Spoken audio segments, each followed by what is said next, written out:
Let's go over whether resetting your AirPods removes them from the Find My app.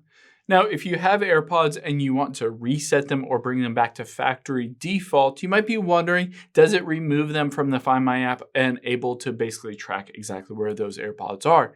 The answer is yes and no, and I'm going to walk you through a demonstration here. So I'm going to open up these AirPods, and you can see on my phone here that they're not currently synced up. So it says connect here, but what I'm going to do, the process to reset them, to factory reset them, is just tap and hold on this button until you see that orange or amber light appear. So tap and hold. It takes about 10 seconds or so for it to appear here, and you'll be able to see eventually on here that amber light. There you go. So it switched over to amber here, and now I can close this up and I will check on the Find My app on my phone. So let's tap on it. And you can see Trevor's AirPods Pro are still on there. So it doesn't remove them from the Find My app. However, if I tap on here, it does not update the location.